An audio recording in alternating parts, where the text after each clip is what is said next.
Welcome back, everybody. This is Eli from Elf Paint, and we are on to day 10 of the Dungeons & Dragons 30-day challenge. Thanks for coming back. Having a great time making these videos.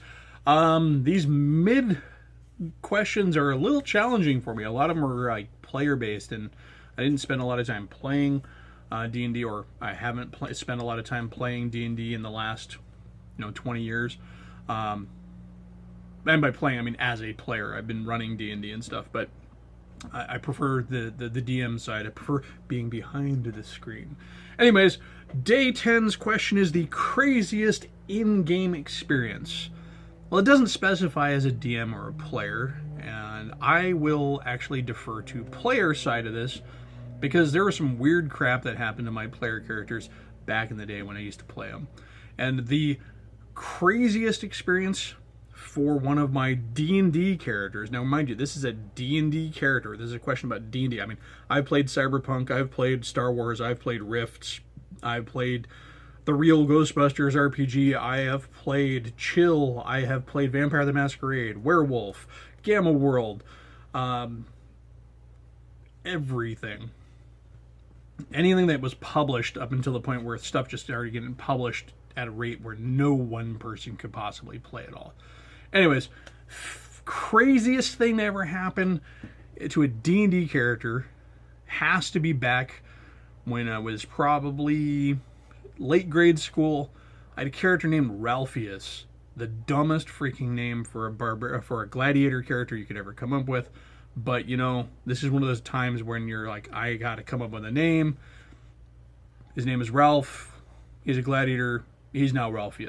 So Ralphie was maybe 9th or 10th level when we'd met this new kid named Shawn. This is Red Shawn, not Black Shawn. Red Shawn with the red hair, Black Shawn because he was the Shawn that wore all black and everything he owned was black. So Red Shawn was not part of our regular gaming group. We met him through a adult gamer friend who knew this kid's family. He was in high school and we were in grade school, and so Shawn was always regaling us with these tales of weird adventure. Like, he was very much on that. He was older than us, so he came writing in on that gonzo kind of sci fantasy that was really popular in the early days of D&D. And so Shawn decided that he was going to run Ralphie through some adventures. So it's cool. Ralphie is going through some dungeon crawly crap and some stuff is really going well. And I get abducted by freaking aliens. Let me repeat that. Ralphie gets abducted by aliens. So, Ralphie is now in space.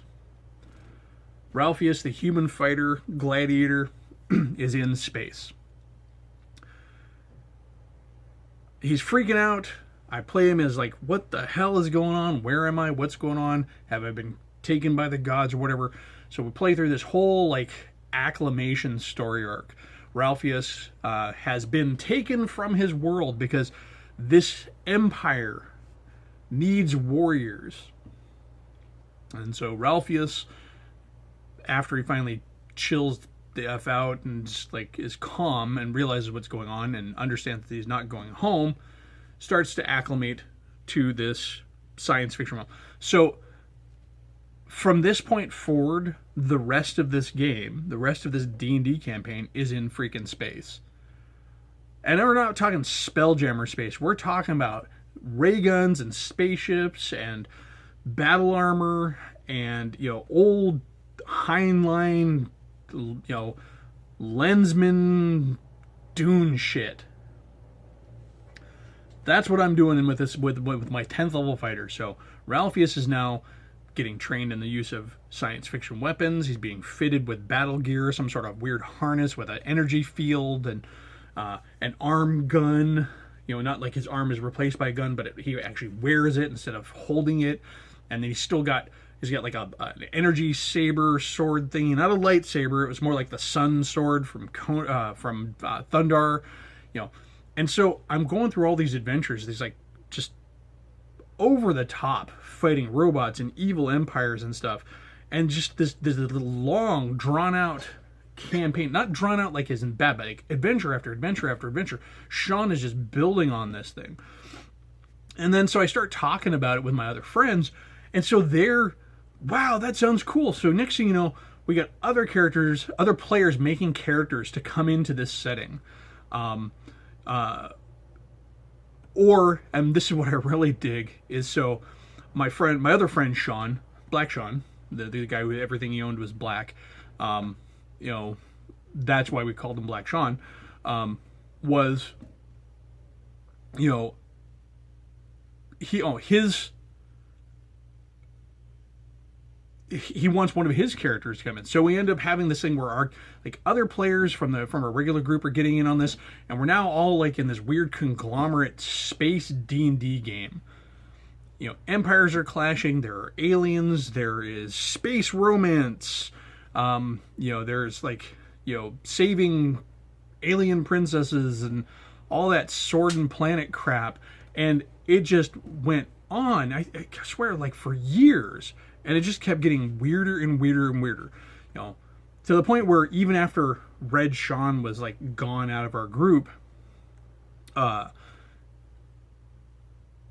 you know, because he just moved on. I don't know what it is. I think it was just because he was older and he got tired of playing with the kids.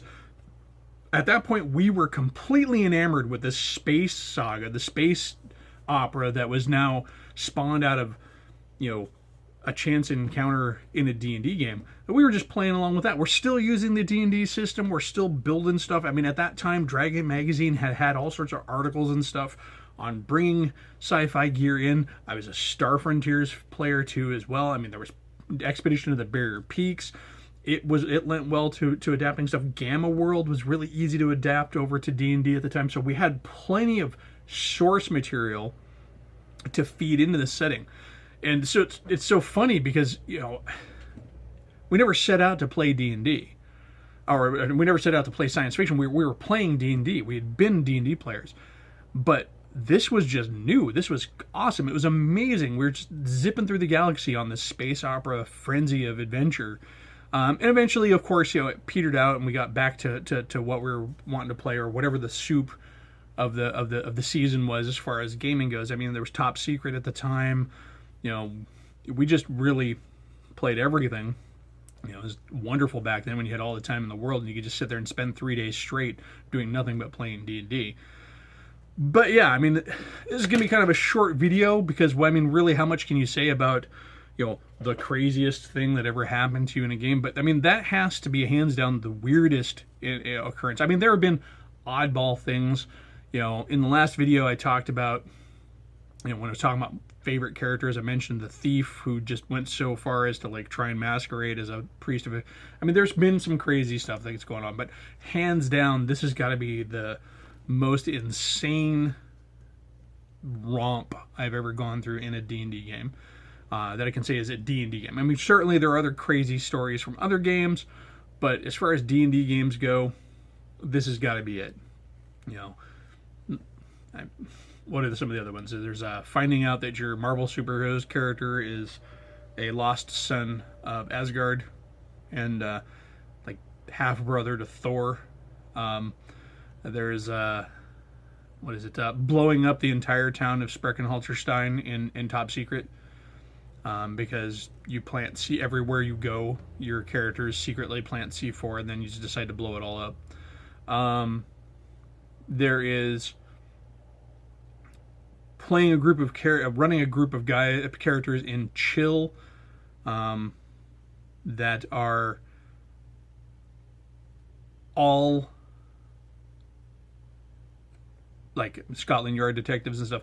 And instead of like when you find the vampire's lair, you end up defiling it just to thumb your nose at him, and then you find him and kill him. I just, you know, there's lots of stuff. So, but I mean, really, Ralphius and his adventures through space was nuts. It was crazy. If I could have turned it into a comic book, it probably would have been great. But But yeah, I mean, you figure, this is the time where all of our imaginations are fueled with Heavy Metal magazine and cartoons like He-Man and Black Star and, the Herculoids and, all this stuff that has this blend of science fiction and fantasy that you really don't see much today. It's actually considered kind of weird and odd, and the closest that most people get to it is Star Wars, even though a lot of people still want to insist that it's pure science fiction, but it's not. It's space wizards and magic swords and, King Arthur and Sword in the Stone and the evil castle and the princess and the Dark Lord. But yeah, Ralphie is, if you're out there in space somewhere, I hope you're having a great time. Anyways, this has been a quick one for day 9 of the 30-day Dungeons & Dragons challenge. This is Eli with Elfbait, asking you to like, share, and subscribe as per usual. I hate it. It's the rhetoric that we got to throw in on these channels to keep them going. But every little like, every click, every share is certainly appreciated. Helps me get out there. Gives me the fuel I need to make more of these episodes. I'm coming up with ideas. Your comments and questions and all of that in the comments, they are what help me come up with new ideas for other videos. A lot of the videos I've done in the past have come up from comments online, forums and Facebook groups and stuff. As people are still using forums, believe it or not, or just casual conversations with people at work. But you know what? Your comments below can also spawn an episode. And you know what? If your question gives me the idea for an episode, I'm going to name you. You're going to get credit because I'm cool like that. Anyways, this is Eli from Elfbait. Have a great one. Get out and game, and thanks for checking us out.